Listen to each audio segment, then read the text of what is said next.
The shade of those are days that had no tongue. It was last winter, after a 12 years absence from New York, that I saw again, at one of the Jim Cumnor's dinners, my old friend Halston Merrick. The Cumnor's house is one of the few where, even after such a lapse of time, one can be sure of finding familiar faces and picking up old threads, where for a moment one can abandon oneself to the illusion that New York humanity is a shade less unstable than its bricks and mortar. And that evening, in particular, I remember feeling that there could be no pleasanter way of re-entering the confused and careless world to which I was returning than through the quiet, softly lit dining room in which Mrs. Cumnor, with a characteristic sense of my needing to be broken in gradually, had contrived to assemble so many friendly faces. I was glad to see them all, including the 3 or 4 I did not know or failed to recognize, but had no difficulty in passing as in the tradition and of the group. But I was most of all glad, as I rather wonderingly found, to set eyes again on Halston Merrick. He and I had been at Harvard together, for one thing, and had shared their curiosities and ardors a little outside the current tendencies, had, on the whole, been more critical than our comrades and less amenable to the accepted. Then, for the next following years, Merrick had been a vivid and promising figure in young American life. Handsome, careless, and free, he had wandered and tasted and compared. After leaving Harvard, he had spent 2 years at Oxford. Then he had accepted a private secretaryship to our ambassador in England, and had come back from this adventure with a fresh curiosity about public affairs at home, and the conviction that men of his kind should play a larger part in them. This led first to his running for a state senatorship, which he failed to get, and ultimately to a few months of intelligent activity in a municipal office. Soon after being deprived of this post by a change of party, he had published a small volume of delicate verse, and a year later, an odd, uneven, brilliant book on municipal government. After that, one hardly knew where to look for his next appearance, but chance rather disappointingly solved the problem by killing off his father and placing Halston at the head of the Merrick Iron Foundry at Yonkers. His friends had gathered that, whenever this regrettable contingency should occur, he meant to dispose of the business and continue his life of free experiment. As often happens in just such cases, however, it was not the moment for a sale, and Merrick had to take over the management of the foundry. Some 2 years later, he had a chance to free himself, but when it came, he did not choose to take it. This tame sequel to an inspiriting start was disappointing to some of us, and I was among those disposed to regret Merrick's drop to the level of the prosperous. Then I went away to a big engineering job in China, and from there to Africa, and spent the next 12 years out of sight and sound of New York doings. During that long interval, I heard of no new phase in Merrick's evolution, but this did not surprise me, as I had never expected from him actions resonant enough to cross the globe. All I knew, and this did surprise me, was that he had not married, and that he was still in the iron business. All through those years, however, I never ceased to wish, in certain situations and at certain turns of thought, that Merrick were in reach, that I could tell this or that to Merrick. I had never, in the interval, found anyone with just his quickness of perception and just his sureness of response. After dinner, therefore, we irresistibly drew together. In Mrs. Cumnor's big easy drawing-room cigars were allowed, and there was no break in the communion of the sexes, and this being the case, I ought to have sought a seat beside one of the ladies among whom we were allowed to remain. But as had generally happened of old when Merrick was in sight, I found myself steering straight for him past all minor ports of call. There had been no time, before dinner, for more than the barest expression of satisfaction at meeting, and our seats had been at opposite ends of the longish table, so that we got our first real look at each other in the secluded corner to which Mrs. Cumnor's vigilance now directed us. Merrick was still handsome in his stooping, tawny way, handsomer perhaps, with thinnish hair and more lines in his face than in the young excess of his good looks. He was very glad to see me and conveyed his gladness by the same charming smile, but as soon as we began to talk I felt a change. It was not merely the change that years and experience and altered values bring. There was something more fundamental the matter with Merrick, something dreadful, unforeseen, unaccountable, Merrick had grown conventional and dull. In the glow of his frank pleasure, in seeing me I was ashamed to analyze the nature of the change. But presently our talk began to flag, fancy a talk with Merrick flagging, and self-deception became impossible as I watched myself handing out platitudes with the gesture of the salesman offering something to a purchaser equally good. The worst of it was that Merrick, who had once felt everything, didn't seem to feel the lack of spontaneity in my remarks, but hung on them with a harrowing faith in the resuscitating power of our past. It was as if he hugged the empty vessel of our friendship without perceiving that the last drop of its essence was dry. But after all, I am exaggerating. Through my surprise and disappointment, I felt a certain sense of well-being in the mere physical presence of my old friend. I liked looking at the way his dark hair waved away from the forehead, at the tautness of his dry brown cheek, the thoughtful backward tilt of his head, the way his brown eyes mused upon the scene through lowered lids. All the past was in his way of looking and sitting, and I wanted to stay near him and felt that he wanted me to stay, but the devil of it was that neither of us knew what to talk about. It was this difficulty which caused me, after a while, since I could not follow Merrick's talk, to follow his eyes in their roaming circuit of the room. At the moment when our glances joined, his had paused on a lady seated at some distance from our corner. Immersed, at first, in the satisfaction of finding myself again with Merrick, I had been only half aware of this lady, as of one of the few persons present whom I did not know or had failed to remember. There was nothing in her appearance to challenge my attention or to excite my curiosity, and I don't suppose I should have looked at her again if I had not noticed that my friend was doing so. She was a woman of about 47, with fair faded hair and a young figure. Her gray dress was handsome but ineffective, and her pale and rather serious face wore a small unvarying smile which might have been pinned on with her ornaments. She was one of the women in whom increasing years show rather what they have taken than what they have bestowed, and only on looking closely did one see that what they had taken must have been good of its kind. Phil Cumnor and another man were talking to her, and the very intensity of the attention she bestowed on them betrayed the straining of rebellious thoughts. She never let her eyes stray or her smile drop, and at the proper moment I saw she was ready with the proper sentiment. The party, like most of those that Mrs. Cumnor gathered about her, was not composed of exceptional beings. The people of the old vanished New York set were not exceptional. They were mostly cut on the same convenient and unobtrusive pattern, but they were often exceedingly nice.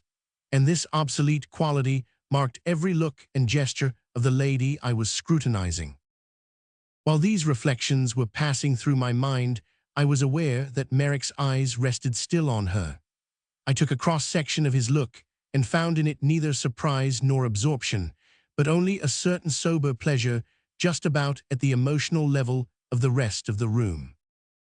If he continued to look at her, his expression seemed to say it was only because, all things considered, there were fewer reasons for looking at anybody else.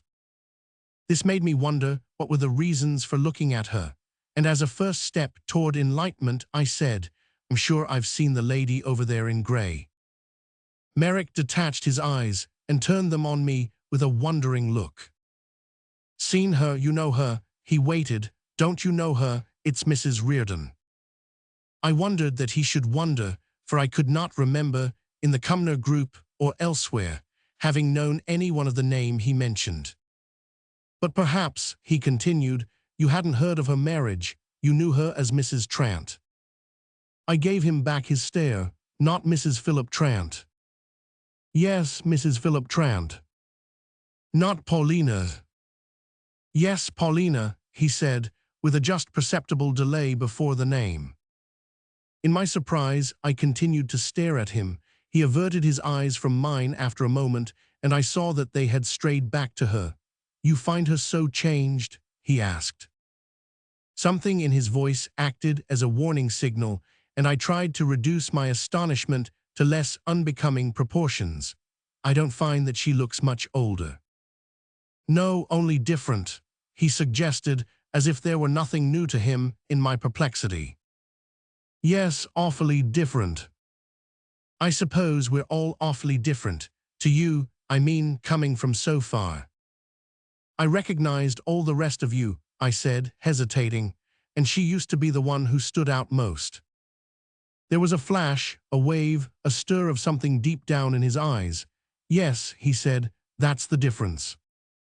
I see it is. She looks worn down, soft but blurred, like the figures in that tapestry behind her. He glanced at her again, as if to test the exactness of my analogy. Life wears everybody down, he said. Yes, except those it makes more distinct. They're the rare ones, of course, but she was rare. He stood up suddenly, looking old and tired. I believe I'll be off. I wish you'd come down to my place for Sunday. No, don't shake hands. I want to slide away unawares. He had backed away to the threshold and was turning the noiseless doorknob. Even Mrs. Cumnor's doorknobs had tacked and didn't tell. Of course I'll come, I promised warmly. In the last 10 minutes he had begun to interest me again. All right, goodbye. Half through the door he paused to add, she remembers you, you ought to speak to her. I'm going to, but tell me a little more. I thought I saw a shade of constraint on his face, and did not add, as I had meant to, tell me, because she interests me, what wore her down. Instead, I asked, how soon after Trant's death did she remarry? He seemed to make an effort of memory.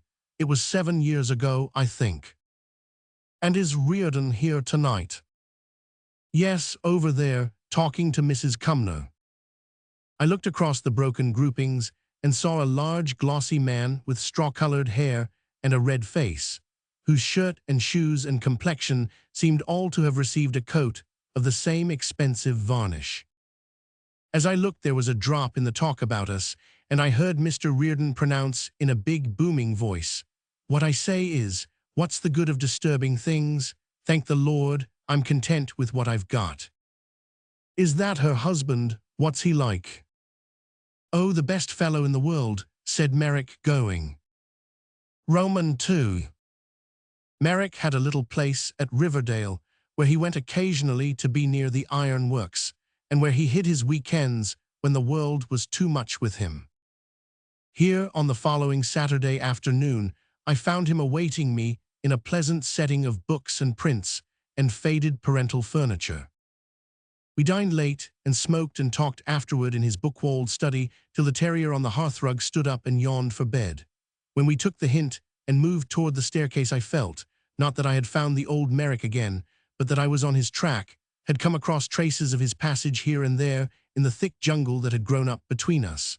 But I had a feeling that, when I finally came on the man himself, he might be dead. As we started upstairs, he turned back with one of his abrupt, shy movements and walked into the study. Wait a bit, he called to me. I waited, and he came out in a moment carrying a limp folio. It's typewritten. Will you take a look at it? I've been trying to get to work again, he explained, thrusting the manuscript into my hand. What poetry, I hope, I exclaimed. He shook his head with a gleam of derision. No, just general considerations, the fruit of 50 years of inexperience. He showed me to my room and said good night.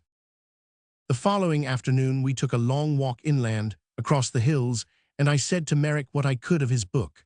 Unluckily, there wasn't much to say. The essays were judicious, polished, and cultivated, but they lacked the freshness and audacity of his youthful work. I tried to conceal my opinion behind the usual generalizations, but he broke through these feints with a quick thrust to the heart of my meaning. It's worn down, blurred, like the figures in the Cumnor's tapestry. I hesitated. It's a little too damned resigned, I said. Ah, he exclaimed, so am I resigned. He switched the bare brambles by the roadside. A man can't serve two masters. You mean business and literature? No, I mean theory and instinct. The gray tree and the green. You've got to choose which fruit you'll try, and you don't know till afterward which of the two has the dead core. How can anybody be sure that only one of them has? I'm sure, said Merrick sharply.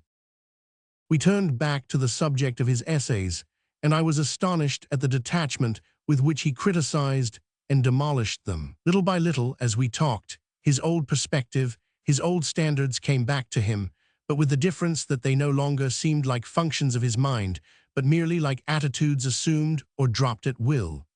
He could still, with an effort, put himself at the angle from which he had formerly seen things, but it was with the effort of a man climbing mountains after a sedentary life in the plain.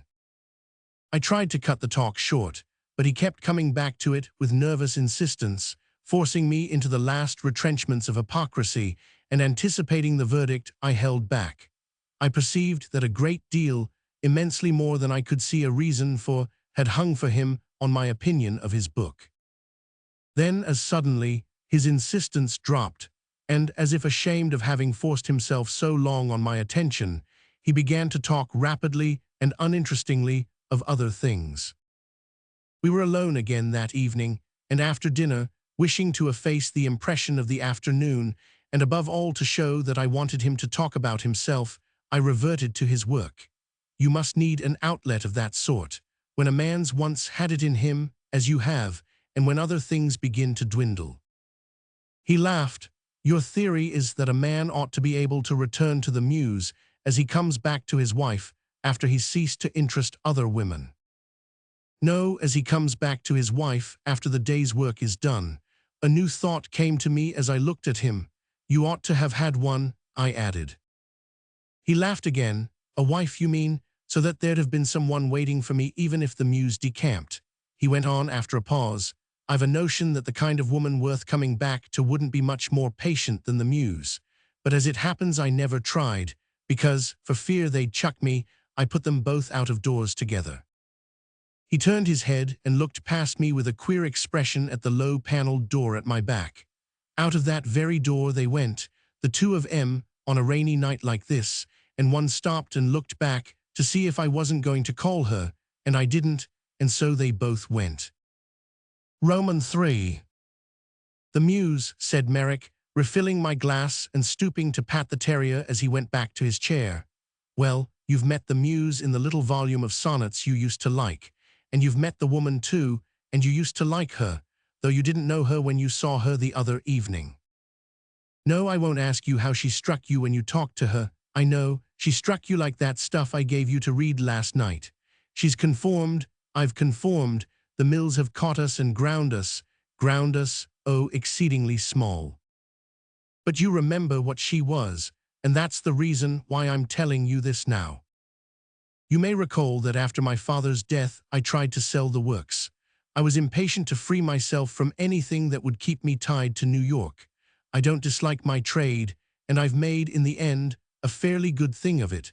But industrialism was not, at that time, in the line of my tastes, and I know now that it wasn't what I was meant for. Above all, I wanted to get away, to see new places and rub up against different ideas. I had reached a time of life, the top of the first hill, so to speak, where the distance draws one, and everything in the foreground seems tame and stale. I was sick to death of the particular set of conformities I had grown up among, sick of being a pleasant, popular young man with a long line of dinners on my list, and the dead certainty of meeting the same people or their prototypes at all of them. Well, I failed to sell the works, and that increased my discontent. I went through moods of cold unsociability, alternating with sudden flushes of curiosity, when I gloated over stray scraps of talk overheard in railway stations and omnibuses, when strange faces that I passed in the street tantalized me with fugitive promises. I wanted to be among things that were unexpected and unknown, and it seemed to me that nobody about me understood in the least what I felt, but that somewhere just out of reach there was someone who did, and whom I must find or despair. It was just then that, one evening, I saw Mrs. Trant for the first time. Yes, I know you wonder what I mean. I'd known her, of course, as a girl. I'd met her several times after her marriage, and I'd lately been thrown with her, quite intimately and continuously, during a succession of country house visits. But I had never, as it happened, really seen her. It was at a dinner at the Cumnors, and there she was, in front of the very tapestry we saw her against the other evening, with people about her, and her face turned from me, and nothing noticeable or different in her dress or manner. And suddenly she stood out for me against the familiar, unimportant background, and for the first time I saw a meaning in the stale phrase of a picture S walking out of its frame. For after all, most people are just that to us: pictures, furniture, the inanimate accessories of our little island area of sensation.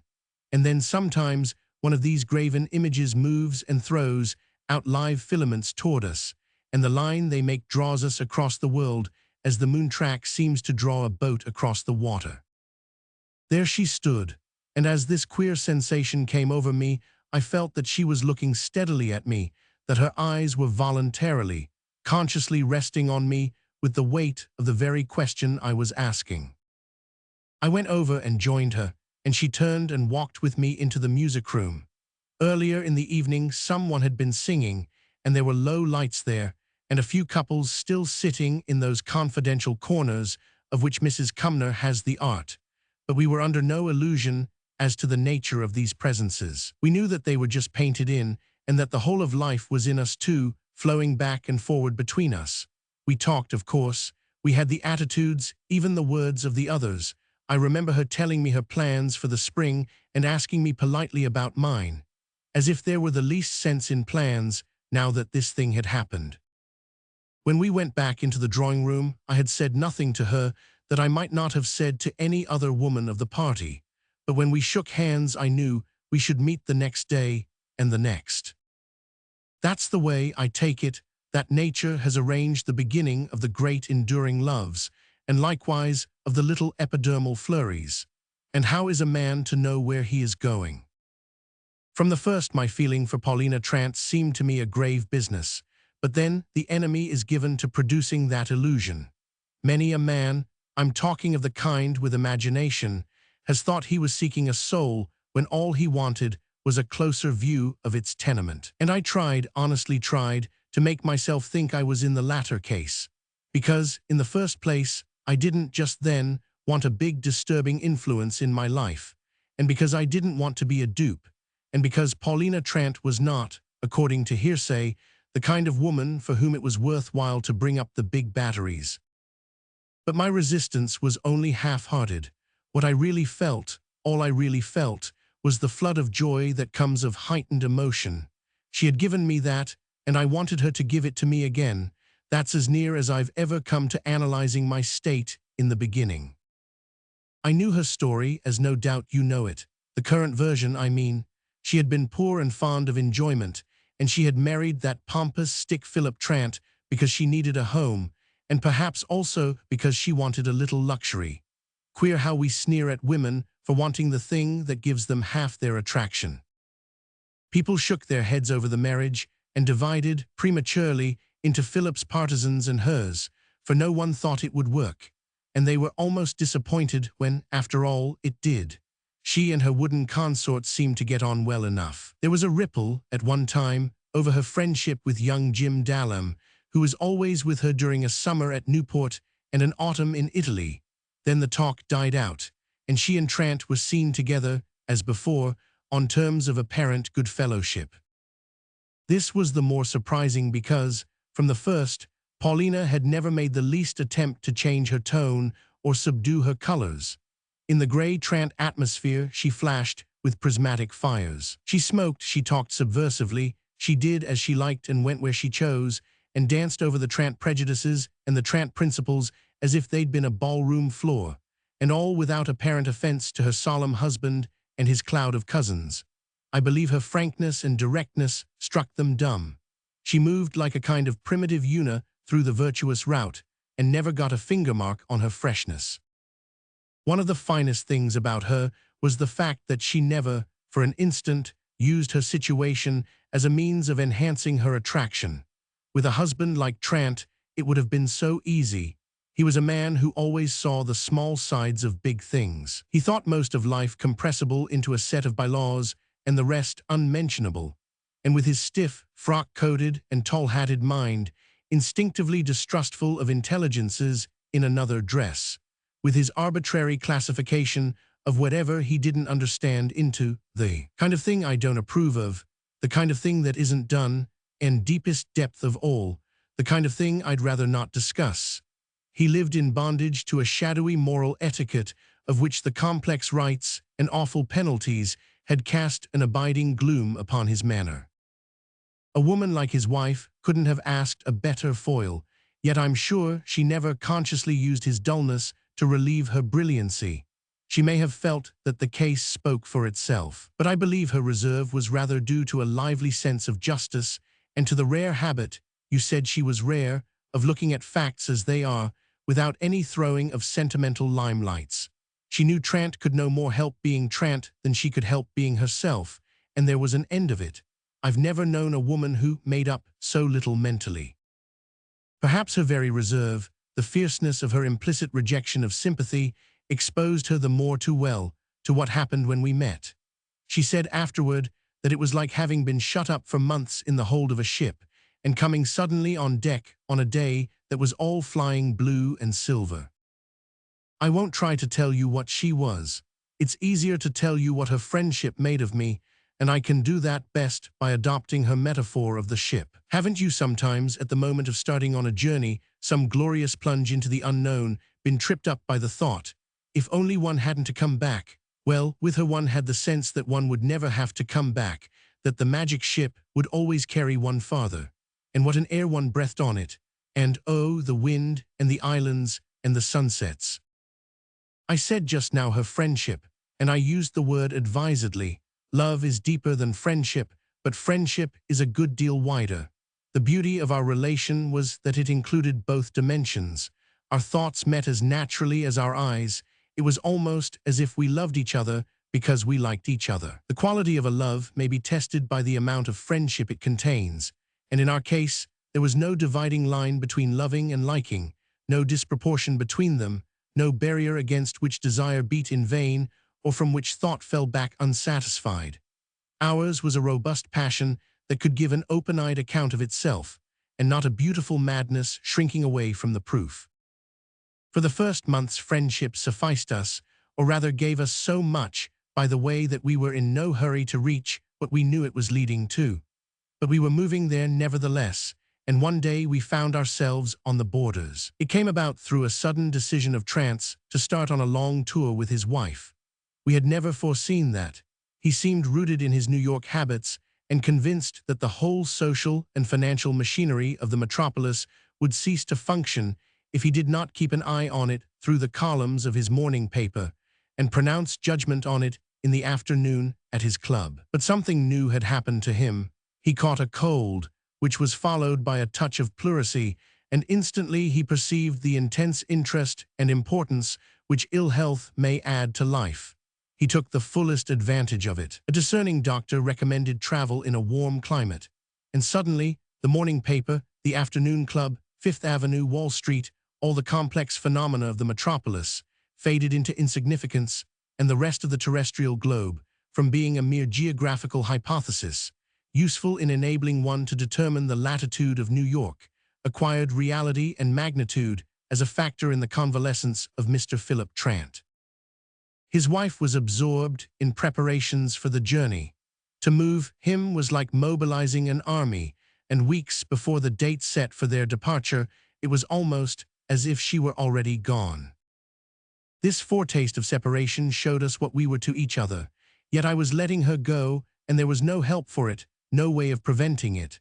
Resistance was as useless as the vain struggles in a nightmare. She was Trant's and not mine, part of his luggage when he traveled, as she was part of his household furniture when he stayed at home. The day she told me that their passages were taken, it was on a November afternoon, in her drawing room in town. I turned away from her, and going to the window, stood looking out at the torrent of traffic interminably pouring down Fifth Avenue. I watched the senseless machinery of life revolving in the rain and mud, and tried to picture myself performing my small function in it after she had gone from me. "It can't be," I exclaimed.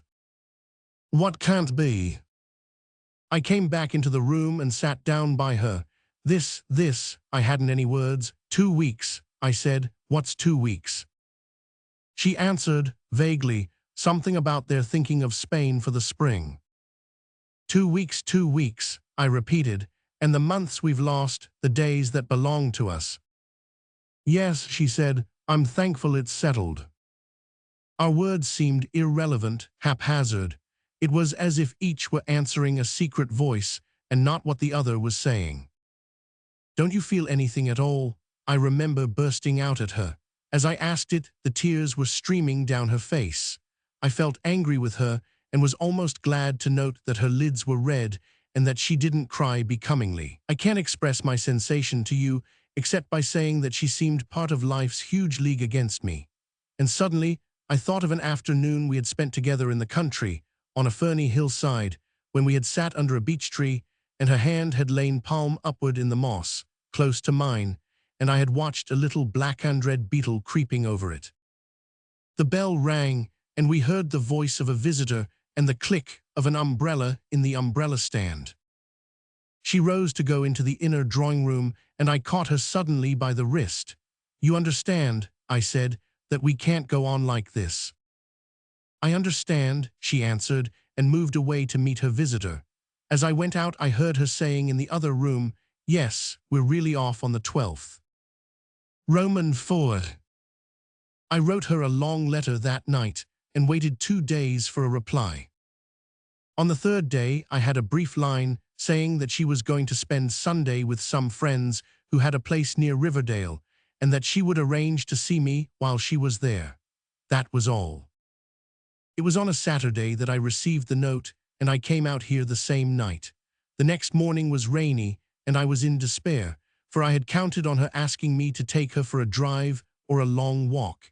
It was hopeless to try to say what I had to say to her in the drawing room of a crowded country house, and only 11 days were left.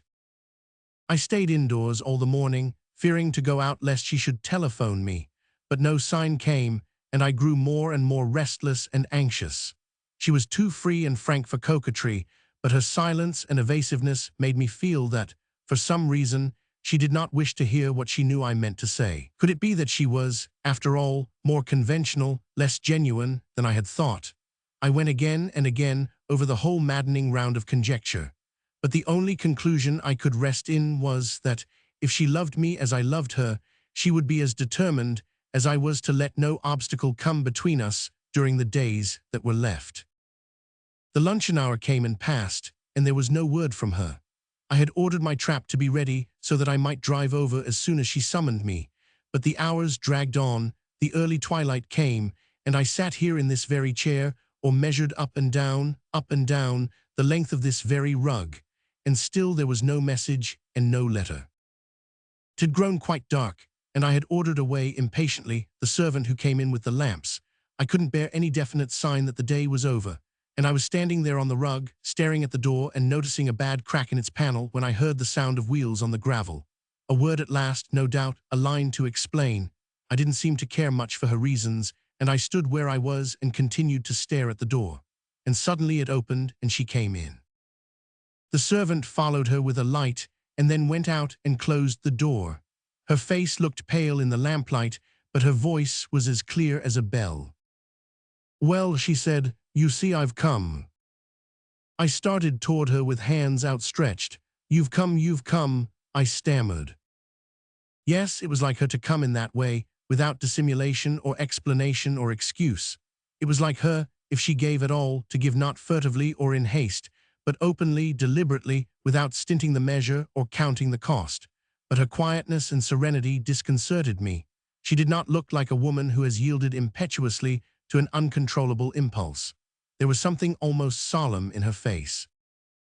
The effect of it stole over me as I looked at her, suddenly subduing the huge flush of gratified longing. "You're here, here, here," I kept repeating, like a child singing over a happy word. "You said," she continued, in her grave, clear voice, "that we couldn't go on as we were." "Ah, it's divine of you." I held out my arms to her. She didn't draw back from them, but her faint smile said, "Wait." And lifting her hands, she took the pins from her hat and laid the hat on the table. As I saw her dear head bare in the lamplight, with the thick hair waving away from the parting, I forgot everything but the bliss and wonder of her being here, in my house, on my hearth. That fourth rose from the corner of the rug is the exact spot where she was standing. I drew her to the fire and made her sit down in the chair you're in, and knelt down by her and hid my face on her knees. She put her hand on my head, and I was happy to the depths of my soul. "Oh, I forgot," she exclaimed suddenly. I lifted my head and our eyes met. Hers were smiling. She reached out her hand, opened the little bag she had tossed down with her hat, and drew a small object from it. "I left my trunk at the station. Here's the check. Can you send for it?" she asked. Her trunk, she wanted me to send for her trunk. Oh yes, I see your smile, your lucky man. Only, you see, I didn't love her in that way. I knew she couldn't come to my house without running a big risk of discovery, and my tenderness for her, my impulse to shield her, was stronger even then than vanity or desire. Judged from the point of view of those emotions, I fell terribly short of my part. I hadn't any of the proper feelings. Such an act of romantic folly was so unlike her that it almost irritated me, and I found myself desperately wondering how I could get her to reconsider her plan without seeming to want her to. It's not the way a novel hero feels. It's probably not the way a man in real life ought to have felt, but it's the way I felt, and she saw it. She put her hands on my shoulders and looked at me with deep, deep eyes. "Then you didn't expect me to stay?" she asked. I caught her hands and pressed them to me, stammering out that I hadn't dared to dream. "You thought I'd come just for an hour." "How could I dare think more? I adore you, you know, for what you've done, but it would be known if you stayed on. My servants, everybody about here knows you. I've no right to expose you to the risk." She made no answer, and I went on tenderly. "Give me, if you will, the next few hours. There's a train that will get you to town by midnight. And then we'll arrange something in town where it's safer for you, more easily managed. It's beautiful, it's heavenly of you to have come, but I love you too much. I must take care of you and think for you." I don't suppose it ever took me so long to say so few words, and though they were profoundly sincere, they sounded unutterably shallow, irrelevant, and grotesque. She made no effort to help me out, but sat silent, listening, with her meditative smile. "It's my duty, dearest, as a man," I rambled on. "The more I love you, the more I'm bound." "Yes, but you don't understand," she interrupted. She rose as she spoke, and I got up also, and we stood and looked at each other. "I haven't come for a night. If you want me, I've come for always," she said. "Here again, if I give you an honest account of my feelings, I shall write myself down as the poor-spirited creature I suppose I am. There wasn't, I swear, at the moment, a grain of selfishness, of personal reluctance, in my feeling. I worshipped every hair of her head. When we were together, I was happy. When I was away from her, something was gone from every good thing.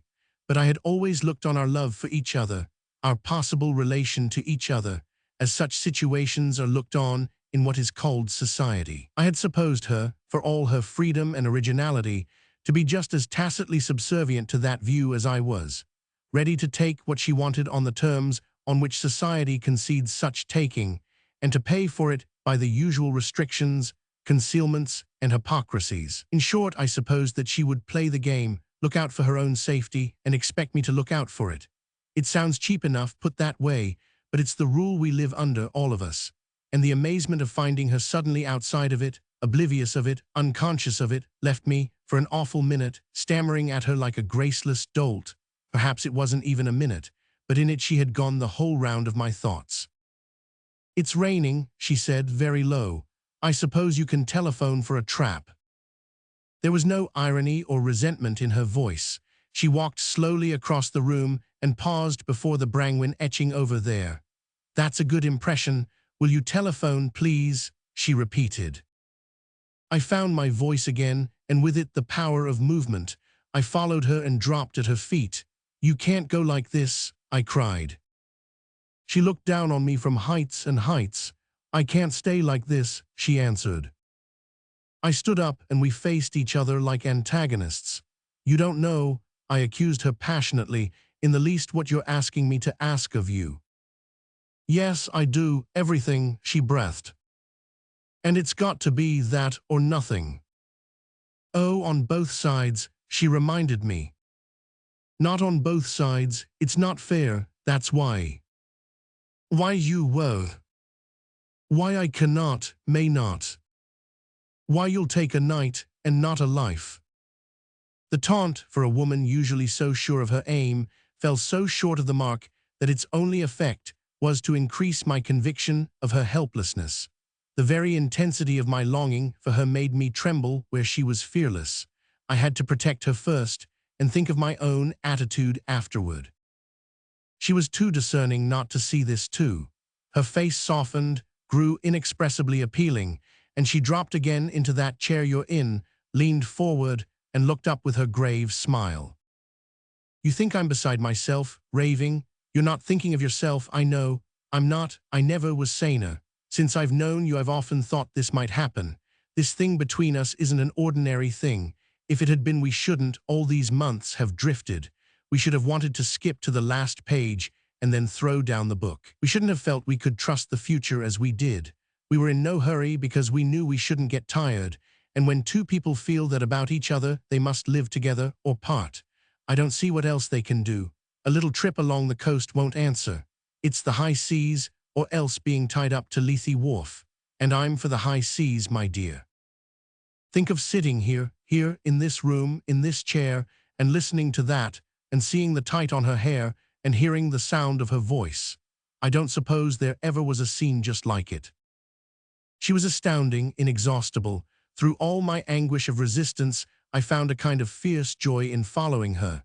It was lucidity at white heat, the last sublimation of passion. She might have been an angel arguing a point in the Empyrean if she hadn't been, so completely, a woman pleading for her life. Her life, that was the thing at stake. She couldn't do with less of it than she was capable of, and a woman's life is inextricably part of the man's she cares for. That was why, she argued, she couldn't accept the usual solution, couldn't enter into the only relation that society tolerates between people situated like ourselves. Yes, she knew all the arguments on that side. Did I suppose she'd been over them and over them? She knew, for hadn't she often said it of others? What is said of the woman who, by throwing in her lot with her lovers, binds him to a lifelong duty which has the irksomeness without the dignity of marriage? Oh, she could talk on that side with the best of them. Only she asked me to consider the other, the side of the man and woman who love each other deeply and completely enough to want their lives enlarged and not diminished by their love. What in such a case, she reasoned, must be the inevitable effect of concealing, denying, disowning the central fact, the motive power of one's existence. She asked me to picture the course of such a love, first working as a fever in the blood, distorting and deflecting everything, making all other interests insipid, all other duties irksome, and then, as the acknowledged claims of life regained their hold, gradually dying, the poor starved passion, for want of the wholesome necessary food of common living and doing, yet leaving life impoverished by the loss of all it might have been. I'm not talking, dear, I see her now, leaning toward me with shining eyes. I'm not talking of the people who haven't enough to fill their days, and to whom a little mystery, a little maneuvering, gives an illusion of importance that they can't afford to. Miss, I'm talking of you and me, with all our tastes and curiosities and activities, and I ask you what our love would become if we had to keep it apart from our lives, like a pretty useless animal that we went to peep at and feed with sweetmeats through its cage. I won't, my dear fellow, go into the other side of our strange duel. The arguments I used were those that most men in my situation would have felt bound to use, and that most women in Paulina's accept instinctively without even formulating them. The exceptionalness, the significance of the case lay wholly in the fact that she had formulated them all and then rejected them. There was one point I didn't, of course, touch on, and that was the popular conviction, which I confess I shared, that when a man and a woman agree to defy the world together, the man really sacrifices much more than the woman. I was not even conscious of thinking of this at the time, though it may have lurked somewhere in the shadow of my scruples for her, but she dragged it out into the daylight and held me face to face with it. Remember, I'm not attempting to lay down any general rule, she insisted. I'm not theorizing about man and woman, I'm talking about you and me. How do I know what's best for the woman in the next house? Very likely she'll bolt when it would have been better for her to stay at home. And it's the same with the man, he'll probably do the wrong thing. It's generally the weak heads that commit follies when it's the strong ones that ought to. And my point is that you and I are both strong enough to behave like fools if we want to. Take your own case first, because in spite of the sentimentalists, it's the man who stands to lose most. You'll have to give up the ironworks, which you don't much care about, because it won't be particularly agreeable for us to live in New York, which you don't care much about either, but you won't be sacrificing what is called a career. You made up your mind long ago that your best chance of self-development, and consequently of general usefulness, lay in thinking rather than doing, and when we first met, you were already planning to sell out your business and travel and write. Well, those ambitions are of a kind that won't be harmed by your dropping out of your social setting. On the contrary, such work as you want to do ought to gain by it, because you'll be brought nearer to life as it is, in contrast to life as a visiting list. She threw back her head with a sudden laugh, and the joy of not having any more visits to make. I wonder if you've ever thought of that, just at first, I mean, for society's getting so deplorably lax that, little by little, it will edge up to us, you'll see. I don't want to idealize the situation, dearest, and I won't conceal from you that in time we shall be called on. But oh, the fun we shall have had in the interval. And then, for the first time, we shall be able to dictate our own terms, one of which will be that no bores need apply. Think of being cured of all one's chronic bores. We shall feel as jolly as people do after a successful operation. I don't know why this nonsense sticks in my mind when some of the graver things we said are less distinct. Perhaps it's because of a certain iridescent quality of feeling that made her gaiety seem like sunshine through a shower. You ask me to think of myself, she went on, but the beauty of our being together will be that, for the first time, I shall dare to. Now I have to think of all the tedious trifles I can pack the days with, because I'm afraid, to hear the voice of the real me down below in the windowless underground hole where I keep her. Remember again, please, it's not woman, it's Paulina Trant I'm talking of. The woman in the next house may have all sorts of reasons, honest reasons, for staying there. There may be someone there who needs her badly, for whom the light would go out if she went. Whereas to Philip I've been simply, well, what New York was before he decided to travel, the most important thing in life, till he made up his mind to leave it, and now merely the starting place of several lines of steamers. Oh, I didn't have to love you to know that. I only had to live with him. If he lost his eyeglasses, he'd think it was the fault of the eyeglasses. He'd really feel that the eyeglasses had been careless, and he'd be convinced that no others would suit him quite as well. But at the optician's, he'd probably be told that he needed something a little different, and after that he'd feel that the old eyeglasses had never suited him at all, and that that was their fault too. At one moment, but I don't recall when, I remember she stood up with one of her quick movements and came toward me, holding out her arms. Oh, my dear, I'm pleading for my life. Do you suppose I shall ever want for arguments? She cried. After that, for a bit, nothing much remains with me except a sense of darkness and of conflict. The one spot of daylight in my whirling brain was the conviction that I couldn't, whatever happened, profit by the sudden impulse she had acted on, and allow her to take, in a moment of passion, a decision that was to shape her whole life. I couldn't so much as lift my little finger to keep her with me then, unless I were prepared to accept for her, as well as for myself, the full consequences of the future she had planned for us. Well, there's the point. I felt in her, poor fatuous idiot that I was, that lack of objective imagination which had always seemed to me to account, at least in part, for many of the so-called heroic qualities in women. When their feelings are involved, they simply can't look ahead.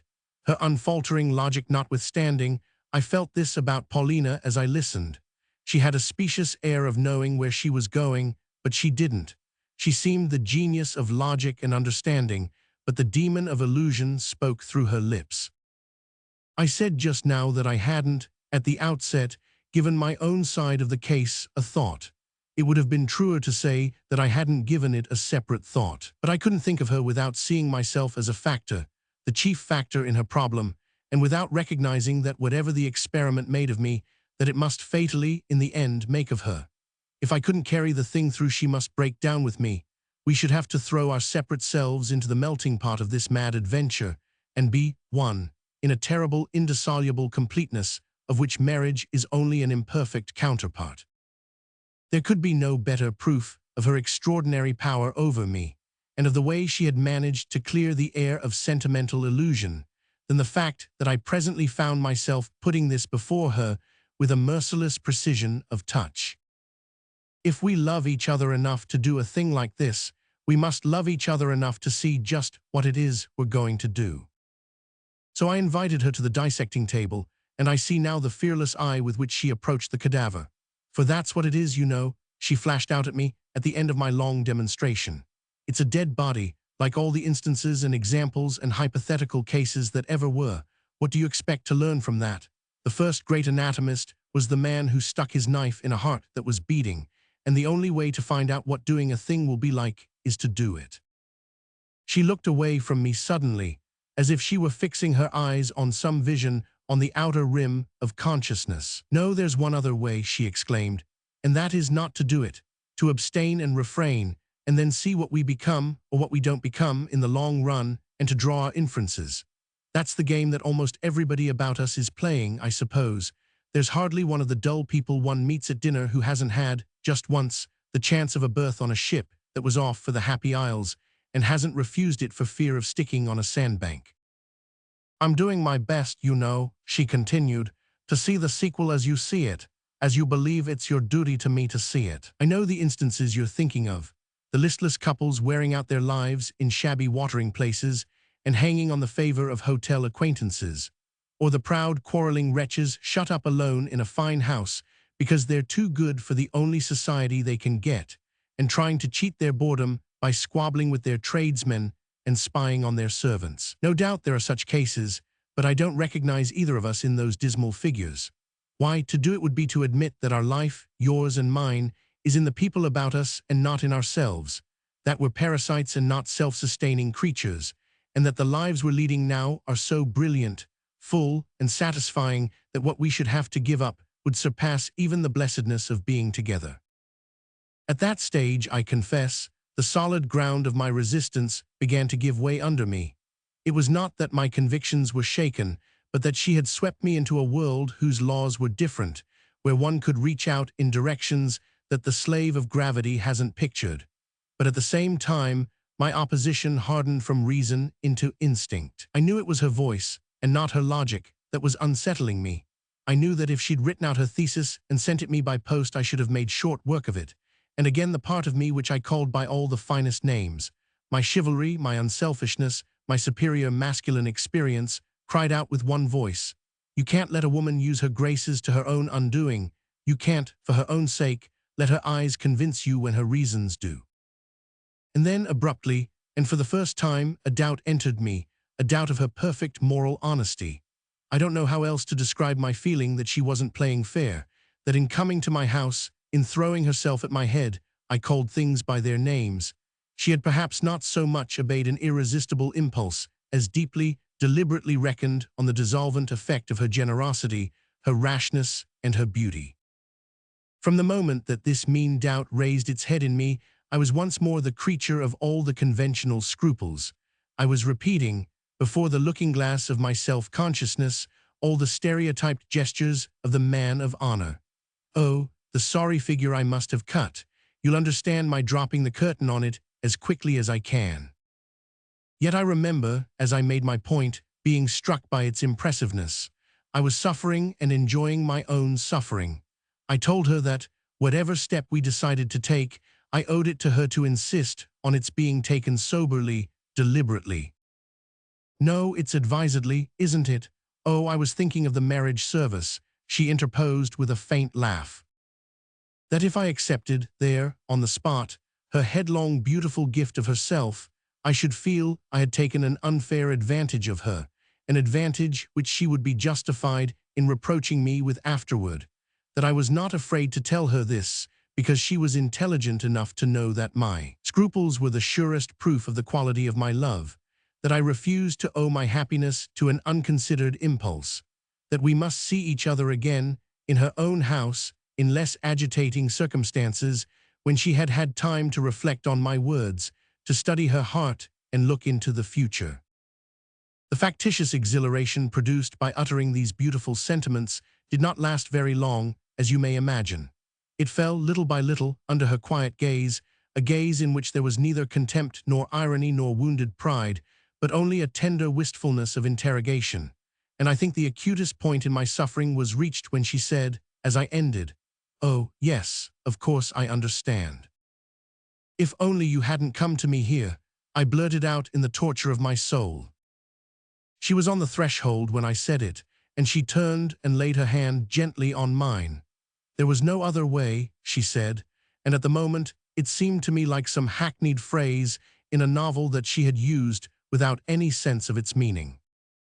I don't remember what I answered or what more we either of us said. At the end, a desperate longing to take her in my arms and keep her with me swept aside everything else, and I went up to her, pleading, stammering, urging I don't know what. But she held me back with a quiet look and went. I had ordered the carriage, as she asked me to, and my last definite recollection is of watching her drive off in the rain. I had her promise that she would see me 2 days later at her house in town, and that we should then have what I called a decisive talk, but I don't think that even at the moment I was the dupe of my phrase. I knew, and she knew, that the end had come. It was about that time, Merrick went on after a long pause, that I definitely decided not to sell the works, but to stick to my job and conform my life to it. I can't describe to you the rage of conformity that possessed me. Poetry, ideas, all the picture-making processes stopped. A kind of dull self-discipline seemed to me the only exercise worthy of a reflecting mind. I had to justify my great refusal, and I tried to do it by plunging myself up to the eyes into the very conditions I had been instinctively struggling to get away from. The only possible consolation would have been to find in a life of business routine and social submission such moral compensations as may reward the citizen if they fail the man. But to attain to these, I should have had to accept the old delusion that the social and the individual man are two.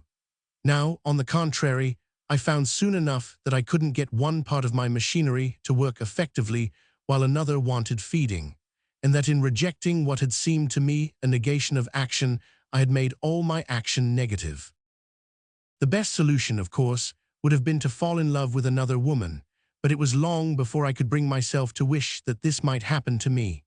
Then, at length, I suddenly and violently desired it, and as such impulses are seldom without some kind of imperfect issue, I contrived, a year or two later, to work myself up into the wished-for state. She was a woman in society, and with all the awe of that institution that Paulina lacked. Our relation was consequently one of those unavowed affairs in which triviality is the only alternative to tragedy. Luckily we had, on both sides, risked only as much as prudent people stake in a drawing groom game, and when the match was over, I take it that we came out fairly even. My gain, at all events, was of an unexpected kind. The adventure had served only to make me understand Paulina's abhorrence of such experiments, and at every turn of the slight intrigue, I had felt how exasperating and belittling such a relation was bound to be between two people who, had they been free, would have mated openly. And so, from a brief phase of imperfect forgetting, I was driven back to a deeper and more understanding remembrance. This second incarnation of Paulina was one of the strangest episodes of the whole strange experience. Things she had said during our extraordinary talk, things I had hardly heard at the time, came back to me with singular vividness and a fuller meaning. I hadn't any longer the cold consolation of believing in my own perspicacity. I saw that her insight had been deeper and keener than mine. I remember, in particular, starting up in bed one sleepless night as there flashed into my head the meaning of her last words. There was no other way, the phrase I had half smiled at the time, as a parrot-like echo of the novel heroine's stock farewell. I had never, up to that moment, wholly understood why Paulina had come to my house that night. I had never been able to make that particular act, which could hardly, in the light of her subsequent conduct, be dismissed as a blind surge of passion, square with my conception of her character. She was at once the most spontaneous and the steadiest-minded woman I had ever known, and the last to wish to owe any advantage to surprise, to unpreparedness, to any play on the spring of sex.